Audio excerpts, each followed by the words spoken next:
Bonjour à tous et bonjour à toutes, c'est l'étudiant CAO et dans cette série de vidéos, je vous propose de découvrir les outils de modélisation 3D avec le logiciel Revit.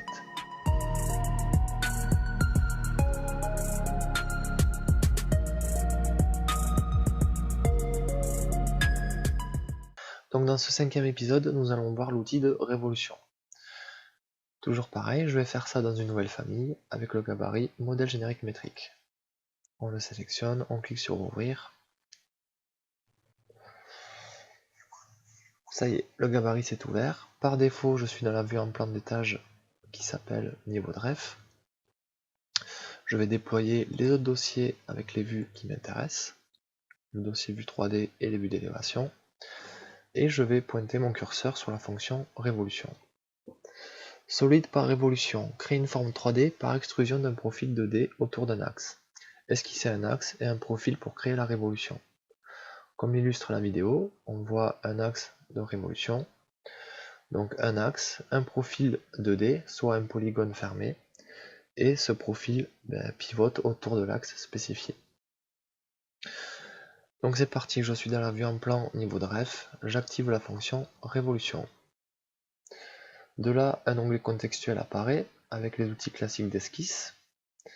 Je suis en mode ligne de contour, et là je dois réaliser un polygone fermé, soit un profil 2D.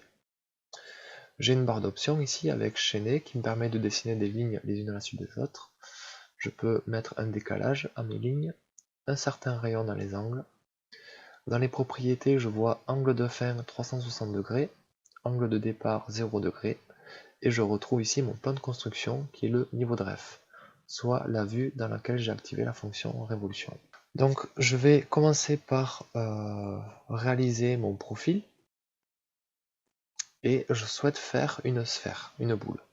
Donc pour faire une boule, en fait, c'est tout simplement un demi-cercle, le profil d'un demi-cercle, comme ceci. Voilà. Donc là, j'ai bien un demi-cercle.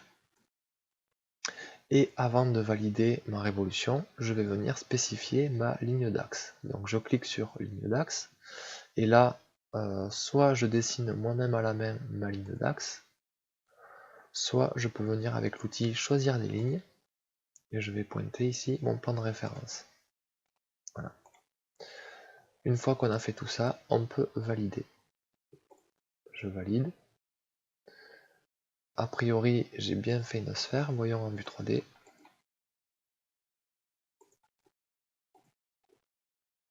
Ok.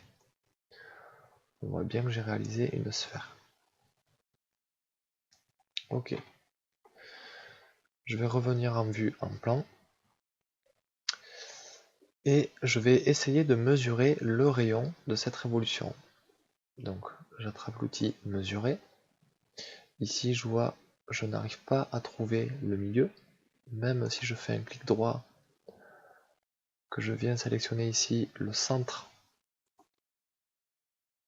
mais vous voyez Revit n'arrive pas à trouver le centre ici.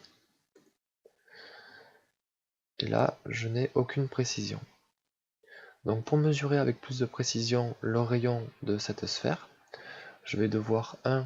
La sélectionner, 2. Cliquer sur modifier la révolution, et là je vais pouvoir mesurer avec précision le rayon de ma sphère qui est de 800 mm.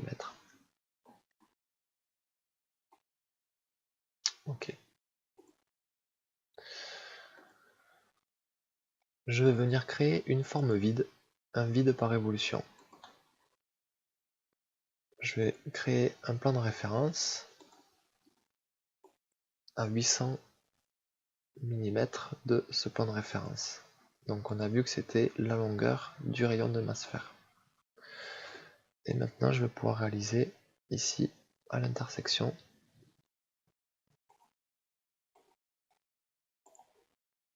et avant de valider, je spécifie ma ligne d'axe. Avec l'outil choisir des lignes, je valide.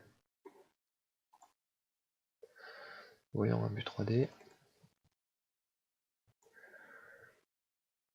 Donc voilà, ma sphère a été coupée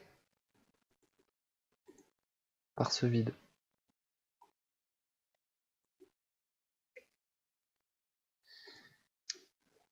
Ici, ce vide est sélectionné et dans les propriétés, je retrouve cette notion d'angle de fin. Je vais par exemple marquer 180 degrés. Et donc ma révolution est divisée par 2. Elle s'arrêtera ici. Et curieusement, on va voir que je peux dépasser les 360 degrés. Je vais par exemple marquer 390 degrés et un angle de départ à 45 degrés. Donc voilà ce que ça donne. Avec l'angle de départ ici. Pareil pour ma révolution. 200 degrés en angle de fin. Et donc voilà.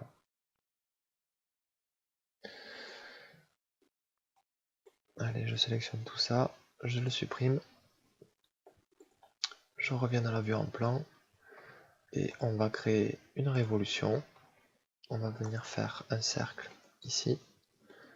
Un autre cercle ici. On va voir qu'on peut réaliser plusieurs profils dans la même esquisse. Je spécifie ma ligne d'axe avec l'outil choisir des lignes et je valide ma révolution. Voyons dans la vue 3D.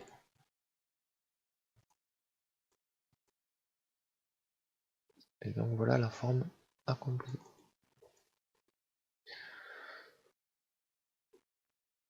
Toujours pareil, si je souhaite mesurer avec précision le rayon de cette forme, je vais la sélectionner, cliquer sur modifier la révolution et je pourrai ici mesurer avec précision cette longueur. Voilà, j'espère que cette vidéo vous aura plu. Si vous pensez que j'ai oublié des choses concernant la révolution, n'hésitez pas à le marquer en commentaire de cette vidéo. Et moi je vous dis à la prochaine. Merci beaucoup. Ciao ciao.